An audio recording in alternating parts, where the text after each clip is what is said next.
As you asked me to talk about Bruce Rogers, I thought, is he the right subject for today? But he has so many aspects and was quite a great character. So for instance, there was an exhibition at the Grolier Club 2000 in New York, displaying the 100 best bibliophilic editions.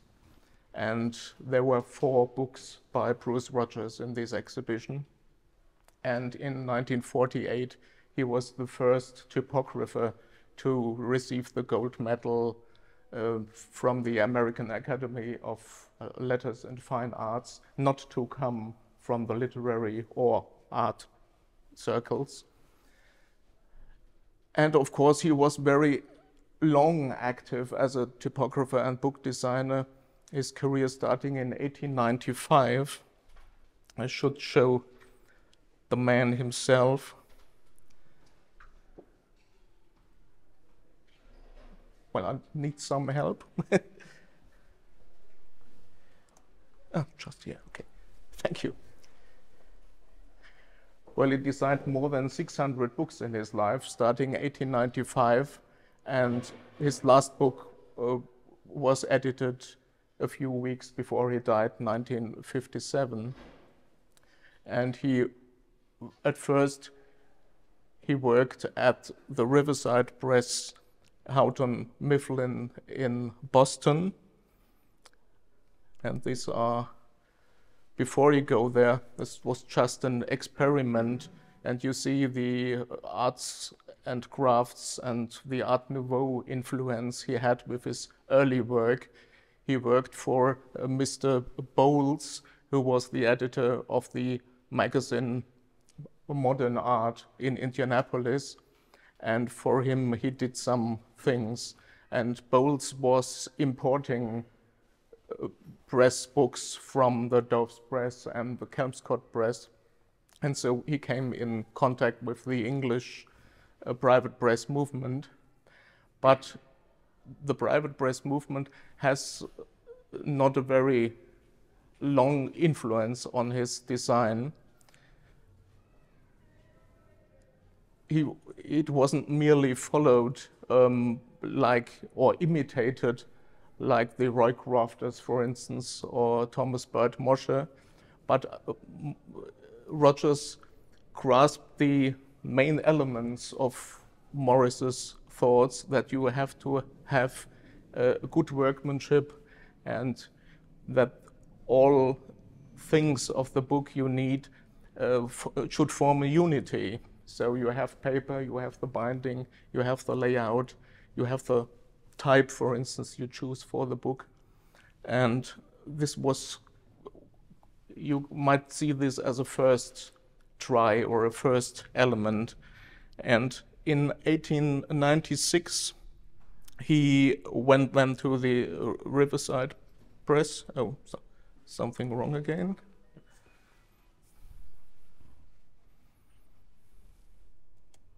Yeah, okay, thank you. As I said, he was at the Riverside Press then, but not in the typographic department.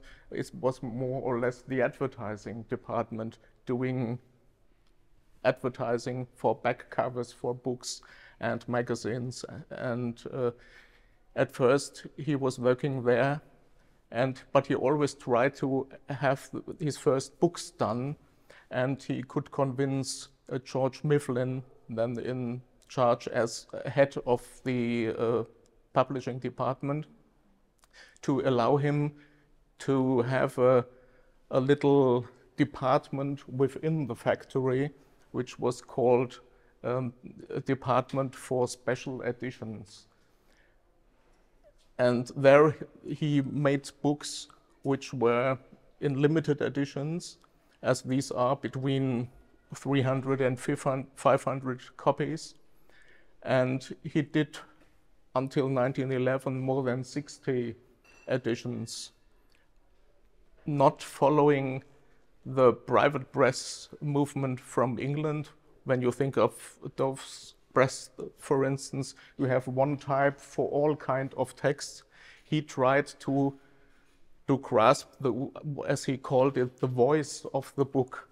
It's a kind of period printing, very traditional, not very innovative, but he was a master of this kind of books. And all these books are printed in 1903. Here you have Pierre de Ronsard following French Renaissance lines with these borders. And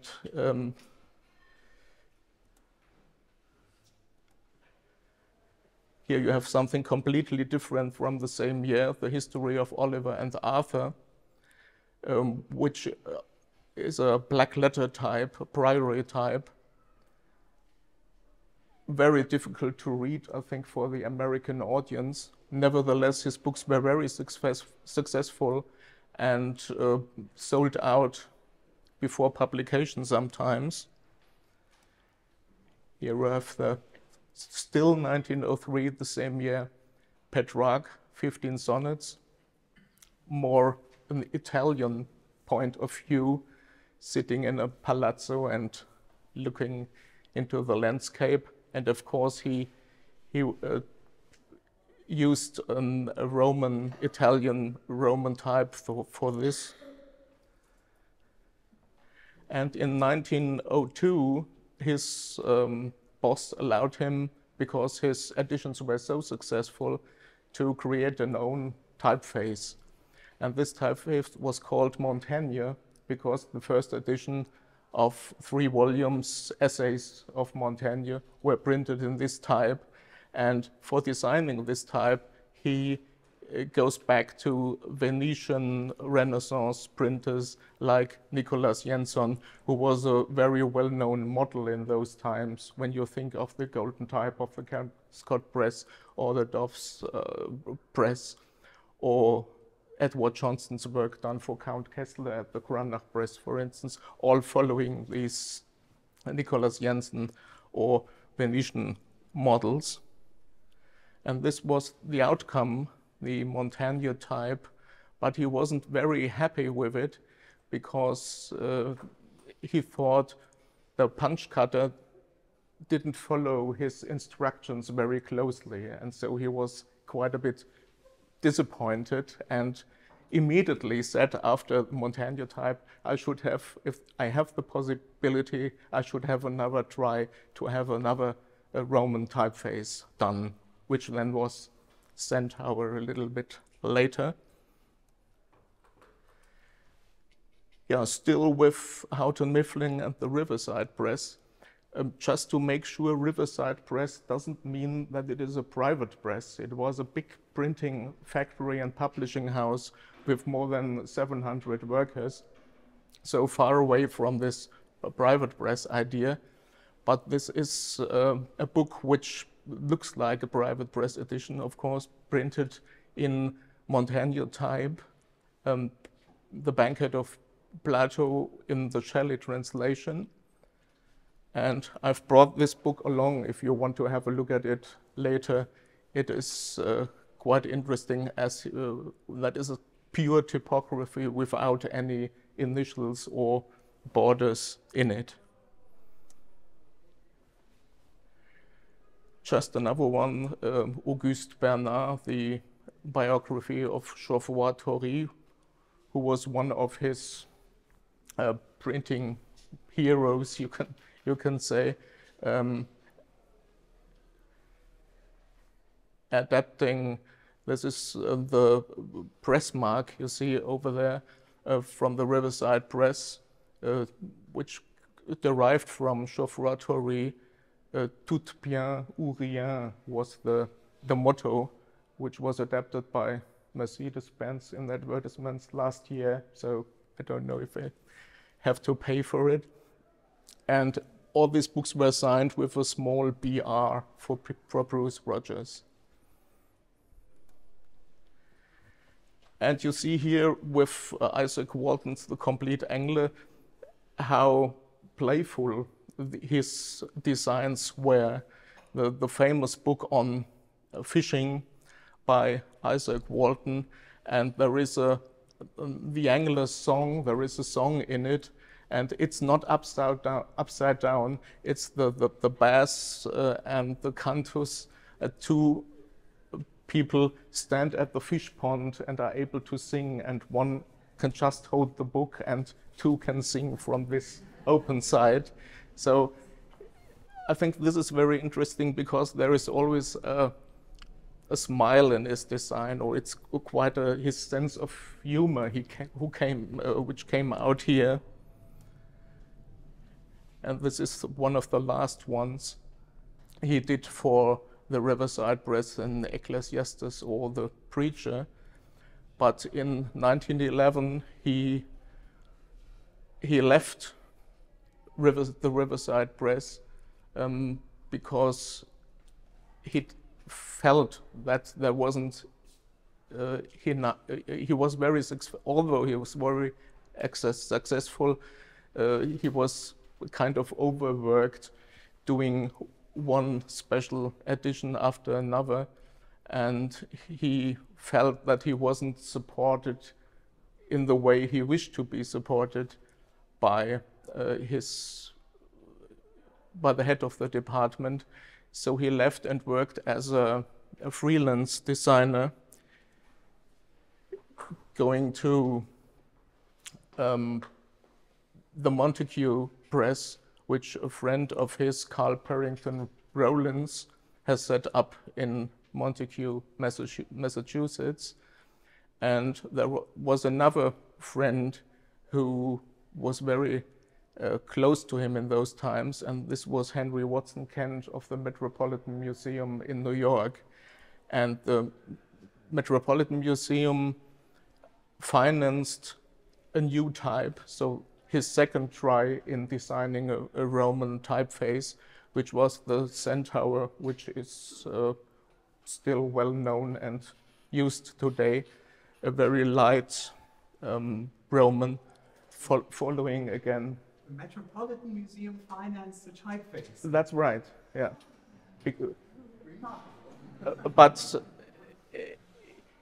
But only for 14 points. Only one size for the museum and for the private use for Rogers's books, and some capital letters which they used for printing labels for the museum. So the fame of Centaur came later in 1929, when it was made available by the English Monotype Corporation. And the hand press or use of Centaur, this was really only 14 points at first. And this is one of the little booklets they did at the Metropolitan Museum. There was a little printing department, and they printed short catalogs and texts like Anatole France. But it was quite difficult to work as a freelancer in those times, in the middle of the First World War. Rogers always wanted to work in Europe, and he was in contact with Stuart de Rose in Holland, for instance, and Emery Walker in England. And Walker invited Rogers to come over to a joint project, and they wanted to print the Dürer, the just shaping of letters, in London, which was quite a mad idea to transform his family and 800 pounds of Centaur type and ship this 1917 to Britain. And he was very disappointed about it. It was financed by the Grolier Club, and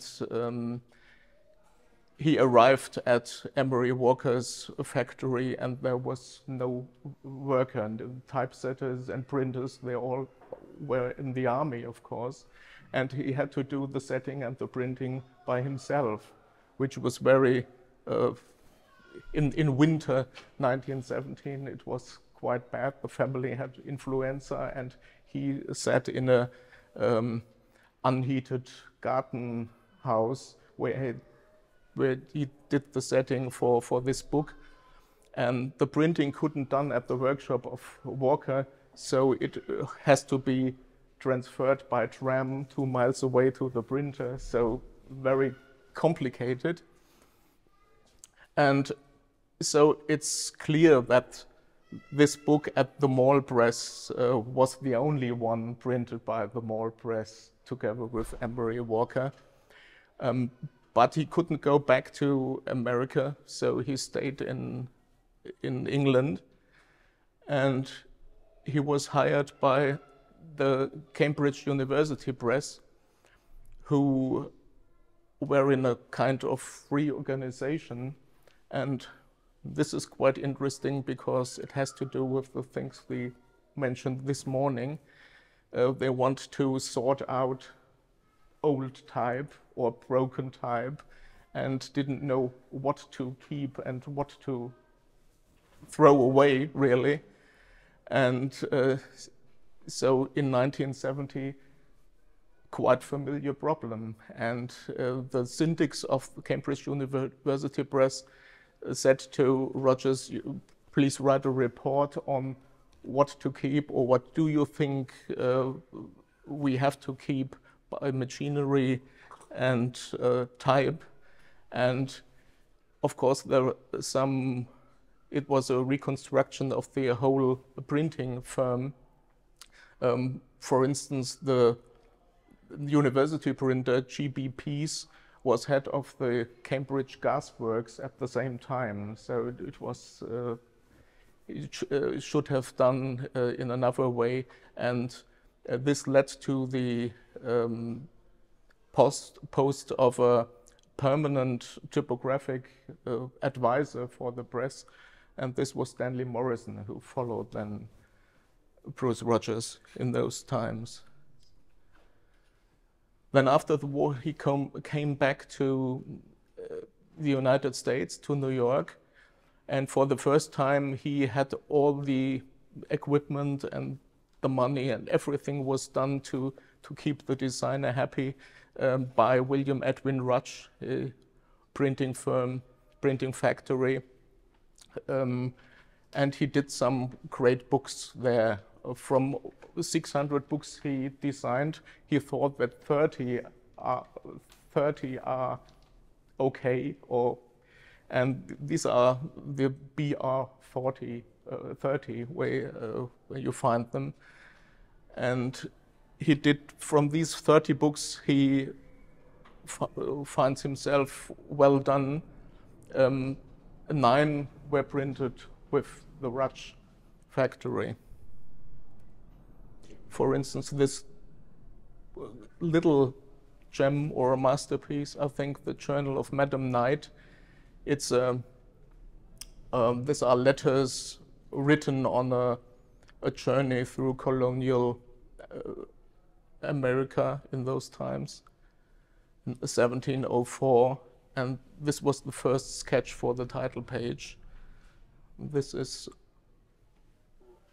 the title page then, as it appears in 1920. And you see here these,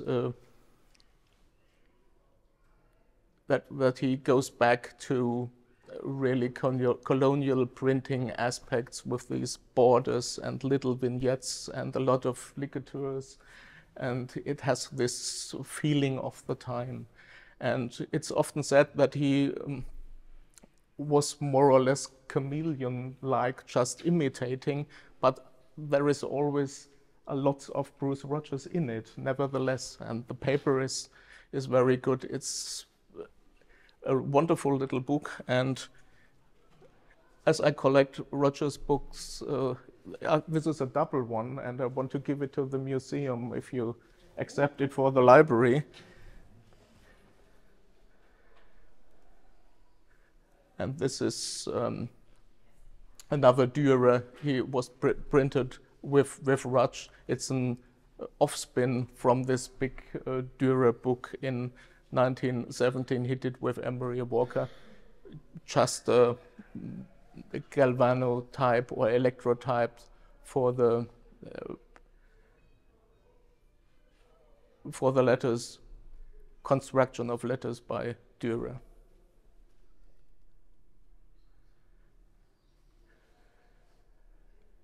And besides Rutsch, he worked for Harvard University Press, and that is what makes things so interesting, because he worked in all kinds of printing departments, from private press to the big university presses, Oxford and Cambridge and Harvard in the United States. And it was, you see here is that he was obsessed with detail, getting the right light blue of the Wedgwood jasperware to be printed in a book on the Wedgwood medallions. 1929, when I just mentioned it, the Centaur was presented by Monotype, this time not only 14 point, but all sizes from 6 point to 72 point. And this really made the success of Centaur. Before that, Centaur wasn't well known, what is quite clear, because it was only used in the Metropolitan Museum. Then another one for the Oxford University Press, so he really worked for Cambridge and Oxford at the same time. And here, The Rime of the Ancient Mariner by Coleridge. The first design with this maritime subject with little waves and dolphins in the border. And this is as it looks like when it appears in 1930. And he tried to get this maritime feeling by using gray or grayish paper or a green paper. And even the binding was done here in the marbled paper, which should show waves. So everything should form a unity in the design of the book. That was his credo. And when we are here in the masterpieces of the late 20s and early 30s with Oxford University, John Johnson, who is a very skeptical looking man at the left side. And Rogers started to work for Oxford University Press on the Oxford Lectern Bible, which was printed or was published in 1935. But at first, the famous Odyssey, which is still seen as one of the great books of the 20th century, translated by T.E. Shaw, which is in fact Lawrence of Arabia. And it's a quite funny story about it. In 1929, Rogers was reading The Seven Pillars of Wisdom by Lawrence of Arabia and thought this might be the right man to translate the Odyssey. So he wrote to him, and of course Shaw or Lawrence of Arabia didn't accept, because he said there are so many classical scholars who can do it better than I can do it.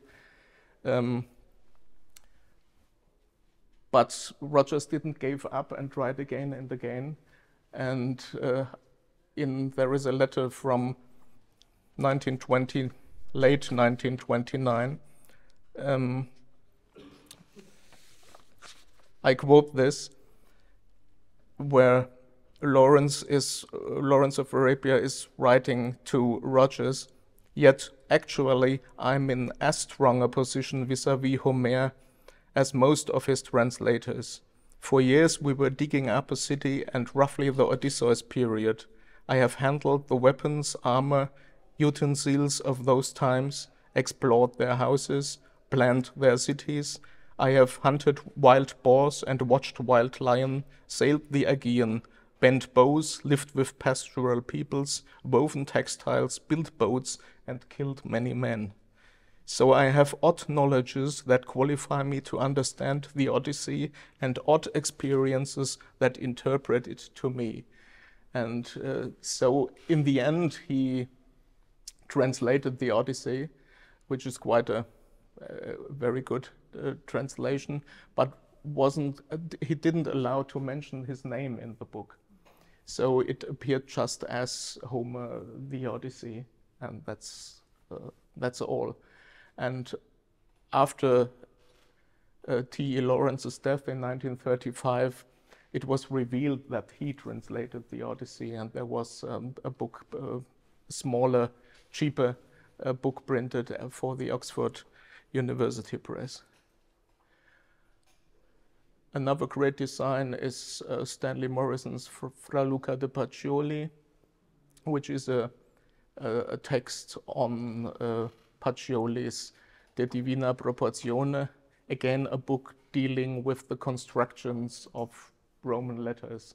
You see Geoffroy Toury, Pacioli, Dürer, they all came sometimes back to Rogers and he worked on it. And this was printed in Cambridge again, 1933.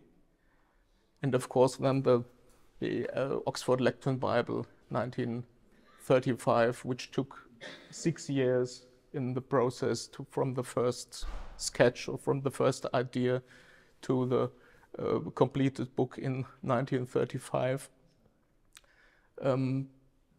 Interesting that they have to meet certain requirements for these books. It should be the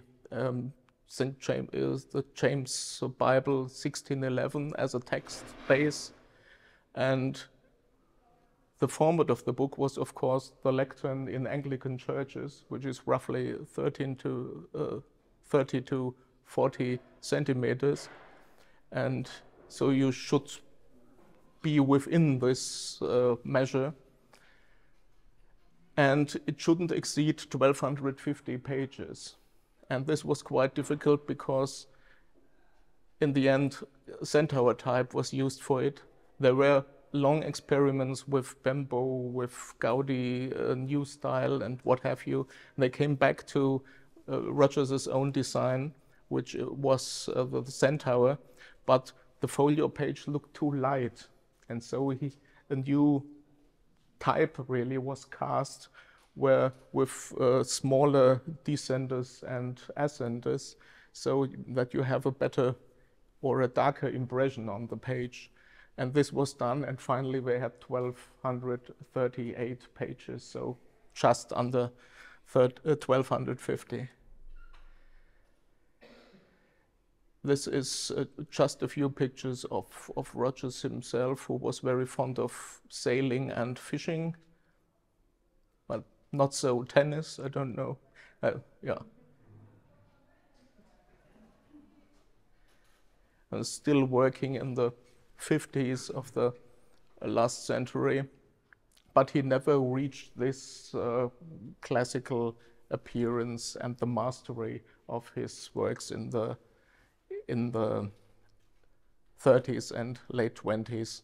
And I think that the Oxford Lectern Bible and the Pacioli and the Odyssey really stand out as these three great books designed by Rogers.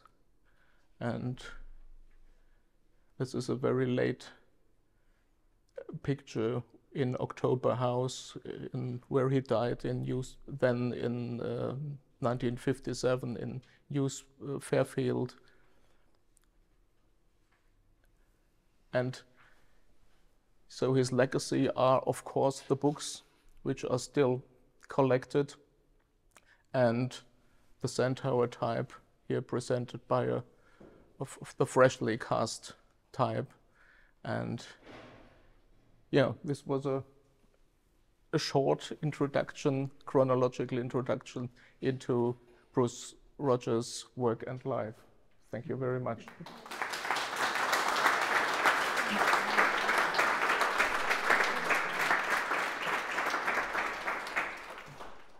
It's nice as one of the persons we regularly have in the museum. It has his own finished off in the museum. And this is why, yes, that's because his great knowledge of traditional and modern typography, book design.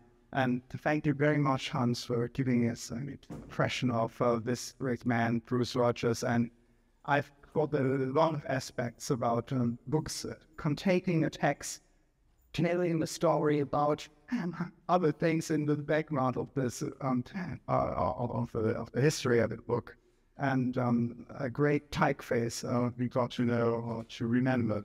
Thank you very much for giving us. It was a pleasure to do that. Thank you very much.